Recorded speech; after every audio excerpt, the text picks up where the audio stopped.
My legs shook and threatened to buckle, but I managed to clomp down the aisle in the brown Boy Scout boots I wore in case I ever needed to run at a moment's notice.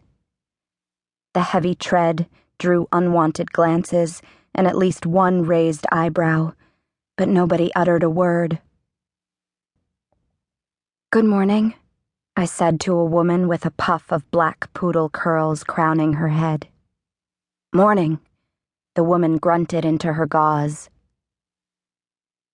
As I had hoped, all eyes soon lost interest in me and drifted back to their own concerns. I was merely a healthy-sounding 16-year-old girl in a navy blue dress. I didn't talk like a foreign spy, and I wasn't sick with the flu. No harm there.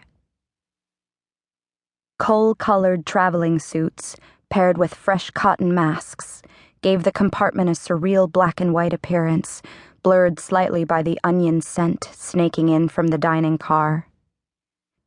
I imagined the cooks dicing up the pungent bulbs in a mad scramble to keep the flu from overtaking the train, their eyes watering, their foreheads dripping with sweat. I blinked away the sting of the air and took the sole empty seat beside a woman of middle age and stout build, with thick arms and thicker eyebrows. An anti-influenza pouch, reeking of medicine, dangled from her neck, overpowering even the onions. "Hello," she rubbed the pouch and looked me over. "I'm Mrs. Peters." I hoisted my black leather bag onto my lap and answered with a shortened version of my name, "Mary."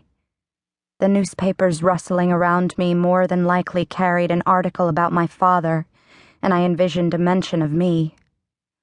Also present at the house during the arrest last night was Mr. Black's daughter, Mary Shelley.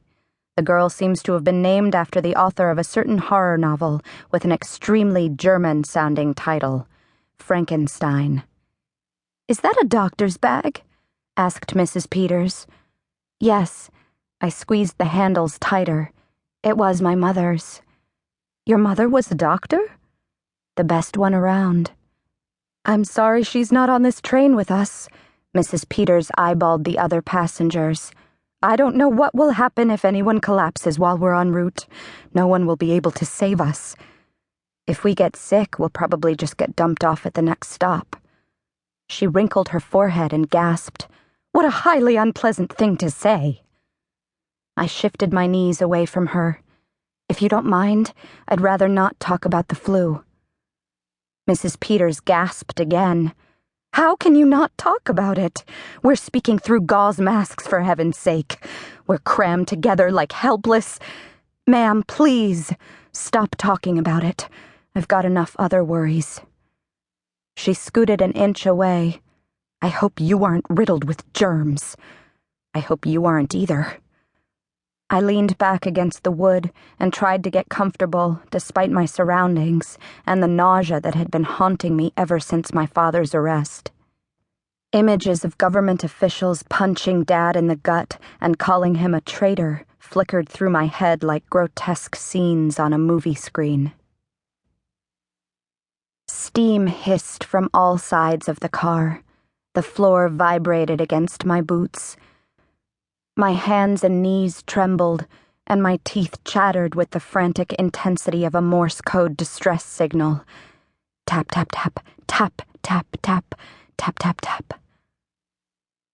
To escape, I undid my satchel's metal clasp and pulled out a bundle of letters 6 inches thick, bound together by a blue hair ribbon with fraying edges.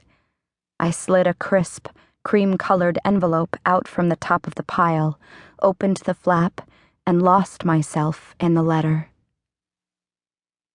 June 29th, 1918. My dearest Mary Shelley, I arrived overseas 4 days ago. Our letters are censored, so I need to keep this message uneventful. The army will black out any phrases that indicate where I am, which makes me sound like an operative in a Sherlock Holmes novel. For example, I am in, and soon we'll be going to. Mysterious, no?